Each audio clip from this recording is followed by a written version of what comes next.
ধুবুৰীত চলিছে ভূমি জেহাদ। ভূমি জেহাদ চলাইছে গৌতম কনষ্ট্ৰাকশ্যনে। গৌতম কনষ্ট্ৰাকশ্যনৰ মালিক প্ৰাক্তন বিধায়ক অশোক কুমাৰ সিংহি। এই অভিযোগ স্থানীয় ৰাইজৰ। আমি দেখিছোঁ যে ধুবুৰী জিলাখনত গৌতম কোম্পানী এণ্ড অশোক কুমাৰ সিংহিয়ে এইটো মাটিৰ জেহাদ আৰম্ভ কৰিছে। তেওঁলোকে য'তে মাটি পায় ত'তে তেওঁলোকে খামুচি ধৰে, মাটি লাগিব। নলবাৰীত অসমমানাৰ অধীনত নিৰ্মাণ কৰি থকা এটা পথৰ দুৰৱস্থা আমি দেখুৱাইছিলোঁ। কিদৰে নিম্নমানৰ কাম কৰা হৈছে পথটোত। গৌতম কনষ্ট্ৰাকশ্যনে কৰি থকা এই পথটোৰ কামক লৈ স্থানীয় ৰাইজৰ অনেক অভিযোগ। চলিছে দুৰ্নীতি, অনিয়ম।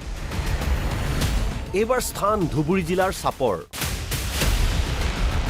চাপৰত গৌতম কনষ্ট্ৰাকশ্যন আৰু ইয়াৰ স্বত্বাধিকাৰীয়ে ভূমি জেহাদ চলোৱাৰ গুৰুতৰ অভিযোগ উঠিছে।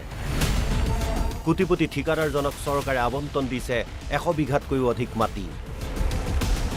চাপৰৰ ধীৰবিলত চম্পাৱতী মিল্ক প্ৰডাকশ্যন কোঅপাৰেটিভ ছ'চাইটিক 112 বিঘা আৰু জমদুৱাৰত গৌতম কনষ্ট্ৰাকশ্যনক 6 বিঘা 4 কঠা চৰকাৰী মাটি আবণ্টন দিছে চৰকাৰে।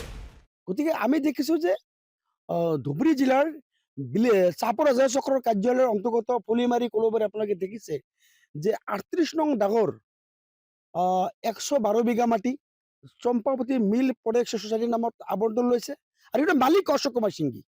দ্বিতীয়তে গৌতম কোম্পানীৰ নামত যিটো মাটি লৈছে আপোনাৰ জমদুৱাৰ, এইখন চাৰ্কলৰ অন্তৰ্গত জমদুৱাৰ প্ৰথম খণ্ডত 413 নং ডাগৰ 6 বিঘা 4 কঠা মাটি গৌতম কনষ্ট্ৰাকশ্যন কোম্পানীৰ নামত আবণ্টন লৈছে। কেৱল সিমানেই নহয়, জিলাখনৰ বহু ঠাইত এইদৰে চৰকাৰী মাটি আবণ্টন দিয়া হৈছে অশোক কুমাৰ সিংহিৰ ঠিকাদাৰী প্ৰতিষ্ঠানক। 112 বিঘা, ইয়াত যিমান মাটি আপোনালোকে দেখিবলৈ পাইছে, ইয়াতে 112 বিঘা মাটি আবণ্টন লৈছে। গতিকে বিধায়ক সিংহি তেওঁ গৌতম কনষ্ট্ৰাকশ্যনৰ জৰিয়তে গোটেই অসমত যি PWD কামৰ নামত দুৰ্নীতি সংগঠিত কৰিছে, অনুৰূপ ধৰণে কিন্তু Champawati milk production cooperative society নামৰ ছ'চাইটি বনাই এই ধুবুৰী জিলাৰ প্ৰত্যেকটো এলেকাত চাপৰ ৰাজচক্ৰৰ বিশেষকৈ বিভিন্ন অঞ্চলত তেওঁলোকে মাটি এনেকৈ আবণ্টন লৈ মাটিৰ এক সন্ত্ৰাস তেওঁলোকে চলাই আছে। এই যে বিশাল ভূখণ্ড দেখিছে, এয়াই হৈছে চম্পাৱতী মিল্ক প্ৰডাকশ্যন কোঅপাৰেটিভ ছ'চাইটিক চৰকাৰে আবণ্টন দিয়া মাটি। এই স্থানতেই গাখীৰ তথা দুগ্ধজাত সামগ্ৰী উৎপাদনৰ কাম কৰিব এই কোঅপাৰেটিভ ছ'চাইটিয়ে। কিন্তু অঞ্চলটোত 50-60 বছৰ ধৰি থকা লোককো দিয়া হোৱা নাই চৰকাৰী মাটিৰ আবণ্টন, যাৰ বাবে বুধবাৰে ৰাজচক্ৰ বিষয়াৰ কাৰ্যালয়ৰ সন্মুখত প্ৰতিবাদত বহিছিল স্থানীয় ৰাইজ তথা দল সংগঠন। তেওঁলোকৰ স্পষ্ট কথা, এই মাটিৰ আবণ্টন বাতিল কৰিবই লাগিব, অন্যথা চলি থাকিব আন্দোলন।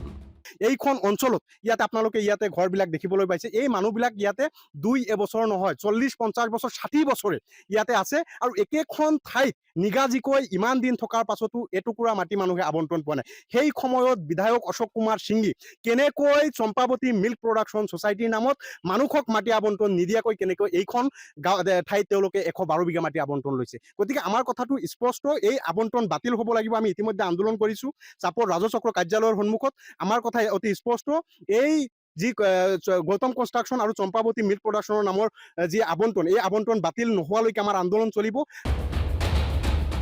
উল্লেখ্য যে গৌতম কনষ্ট্ৰাকশ্যনৰ নথিপত্ৰত ক'তো অশোক কুমাৰ সিংহিৰ নাম নাই যদিও স্থানীয় ৰাইজৰ অভিযোগ, গৌতম কনষ্ট্ৰাকশ্যনৰ আঁৰত মূল ব্যক্তিজন হৈছে প্ৰাক্তন বিধায়কগৰাকী।